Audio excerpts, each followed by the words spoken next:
Here is more proof that the U.S. war agenda against Syria is not really about a supposed concern about chemical weapons. Listen to what Kerry says when asked, is there anything the Syrian president could do or offer to stop a U.S. attack on his country? Is there anything at this point that his government could do or offer that would stop an attack?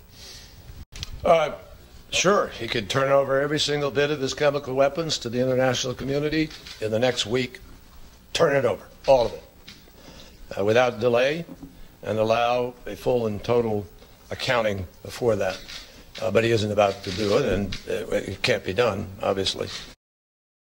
Well, it could be done. Look at this. Responding to Kerry, Russia urges Syria to cede arsenal. Secretary of State John Kerry said on Monday that if President Bashar al-Assad wants to avert an attack on Syria, he should hand over all of his chemical weapons within 1 week. Russia, the Syrian government's most important backer, quickly welcomed the idea. And look at this. Syria welcomes Russian proposal to put chemical weapons under international control. Syria welcomes a Russian proposal to place the nation's chemical weapons under international control. Syrian Foreign Minister Walid al-Moualem said on Monday after talks in Moscow, praising the Kremlin for seeking to prevent American aggression. But as I've been pointing out, this really isn't about a supposed concern about chemical weapons. The U.S. is already trying to prevent a peaceful settlement. Secretary Kerry was making a rhetorical argument about the impossibility and unlikelihood of Assad turning over chemical weapons he has denied he has used, a U.S. State Department spokeswoman said in an emailed statement. Do you see that?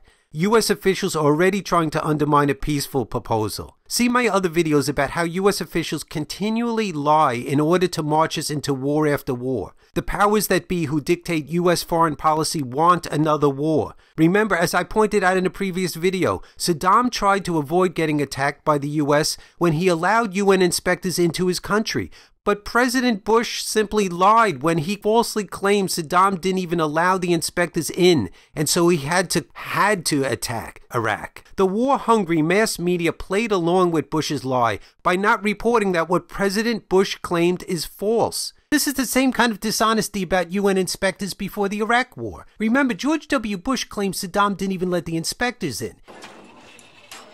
The first inspections began on November 27th.